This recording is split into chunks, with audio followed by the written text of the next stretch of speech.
नमन मित्रों। भारत की राजनीति में इस समय एक शब्द बड़ी ही चर्चा में है। वो सकारात्मक अर्थों में नहीं बल्कि नकारात्मक अर्थ में चर्चा है और वो शब्द है परिसीमन। इसका सबसे ज़्यादा विरोध तमिलनाडु के मुख्यमंत्री एम के स्टालिन की तरफ से हो रहा है। तो इससे पहले कि हम ये समझें कि एम के स्टालिन साहब इसका विरोध क्यों कर रहे हैं, आइए ये समझ लेते हैं कि परिसीमन क्या है।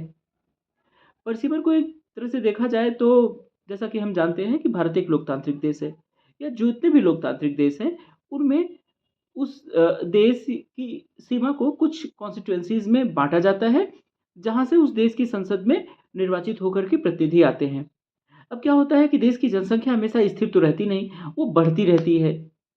तो जैसे-जैसे जनसंख्या बढ़ती रहती है, उसी तरह से जो बढ़ी हुई जनसंख्या है, उसका भी प्रतिनिधित्व संसद में हो या फिर किसी एक प्रतिनिधि के अंदर अधिक जनसंख्या न हो जाए प्रतिनिधित्व के लिए, जिससे कि वो उन सबकी अपेक्षाओं, उनकी माँगों को पूरा न कर सके। इस इस परेशानी को ध्यान में रखते हुए, इस जटिलता को ध्यान में रखते हुए लगातार सीटों की संख्या में वृद्धि की जाती रहती है। तो अक्सर ऐसा होता है कि देश में जब जनगणना होती है उसके पश्चात ये परिसीमन अर्थात डिलिमिटेशन का कार्य होता है। डिलिमिटेशन और परिसीमन का शाब्दिक अर्थ अब सरल शब्दों में यूँ कहें कि आबादी में बढ़ोतरी होने के पश्चात उसके अनुपात में सीटों की संख्या का जो निर्धारण होता है उसे परिसीमन कहते हैं। अब इसका उद्देश्य क्या होता है? इसका उद्देश्य यह सुनिश्चित करना होता है कि निर्वाचन क्षेत्र में कि जितने भी निर्वाचन क्षेत्र हैं, उनके मतदाताओं की संख्या लगभग समान हो। अर्थात ऐसा नहीं हो कि मान लीजिए कि किसी एक निर्वाचन क्षेत्र में 1 लाख हैं, तो एक सांसद के लिए 1 लाख व्यक्तियों का प्रतिनिधित्व करना है, तो दूसरे क्षेत्र में 2 लाख निर्वाचक की संख्या नहीं हो सकती। अर्थात कोई एक सांसद 1 लाख का प्रतिनिधित्व करे तो कोई दूसरा सांसद 2 लाख की संख्या का प्रतिनिधित्व नहीं करेगा। अब होगा क्या कि जो वहाँ पे 1 लाख की संख्या और बढ़ गई, अगर ये निर्धारित हुआ है कि प्रत्येक 1 लाख पर एक निर्वाचित प्रतिनिधि होगा, तो उस जो बढ़ी हुई 1 लाख की जनसंख्या है, उसके लिए एक और प्रतिनिधि के निर्वाचन होने की व्यवस्था की जाएगी। इसी को सीधे शब्दों में डिलिमिटेशन कहते हैं। अर्थात अभी तक जो 2 लाख की जनसंख्या थी, एक प्रति 1 लाख पे एक निर्वाचन प्रतिनिधि होता था, तो जो 3 लाख हो गई, तो अब निर्वाचित प्रतिनिधियों की संख्या 3 हो जाएगी। अब 3 सीटें हो जाएँगी। मोटे-मोटे शब्दों में इसे यूँ समझ सकते हैं।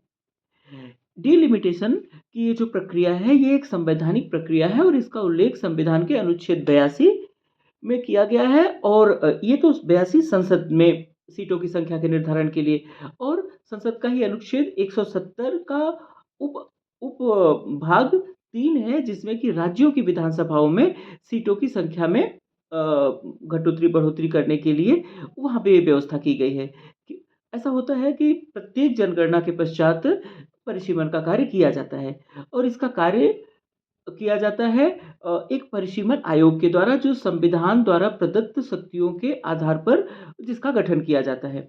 ये एक संवैधानिक संस्था है और इसका कार्य ही ये होता है कि प्रत्येक जनगणना के पश्चात निर्वाचन क्षेत्रों की संख्या का निर्धारण करना, जनसंख्या बढ़ गई है तो उस आधार पे सीटों की संख्या में वृद्धि का सुझाव देना और सीटों की कि न केवल जनसंख्या के आधार पर बढ़ी हुई सीटों का सुझाव देना, बल्कि उनके भूगोल को उनके उनके भौगोलिक क्षेत्रफल में भी कमी या वृद्धि करने का सुझाव परिसीमन आयोग के द्वारा दिया जाता है और यह एक संवैधानिक कार्य है।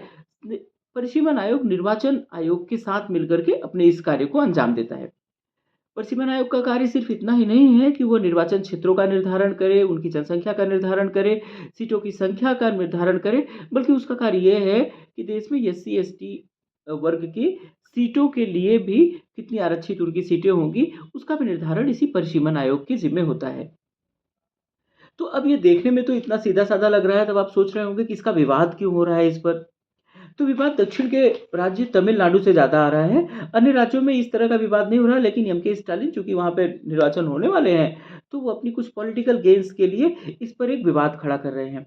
उनका कहना है कि अ, अभी तक जो परिसीमन होता आया है वो 1971 की जनगणना को आधार मान कर के होता आ रहा है।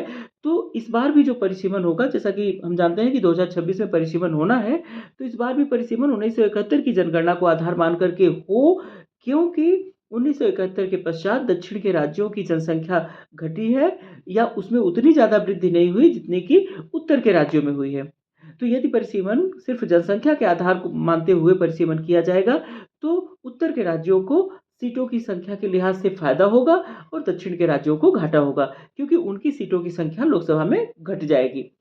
इससे ये होगा कि उनका जो राजनीतिक बल है, राजनीतिक शक्ति जो है, वो उत्तर के राज्यों की बढ़ जाएगी और दक्षिण के राज्यों की राजनीतिक शक्ति कम हो जाएगी।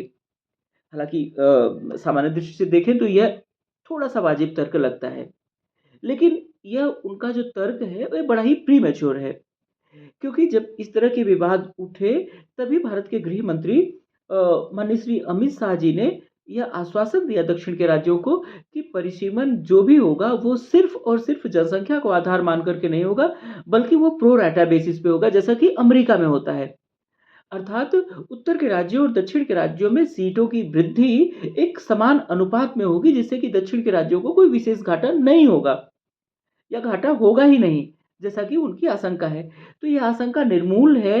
ये सिर्फ़ और सिर्फ़ राजनीतिक फ़ायदा लेने के लिए इस तरह के विवाद को क्रिएट किया जा रहा है और बड़े दुःख की बात है कि किसी प्रांत का मुख्यमंत्री वो इस तरह के छोटे विवाद को उठाए और उसे सेंटर और स्टेट और 2 स्टेट के बीच विवाद का बिंदु बना दे, उत्तर और दक्षिण के मध्य विवाद का बिंदु बना दे।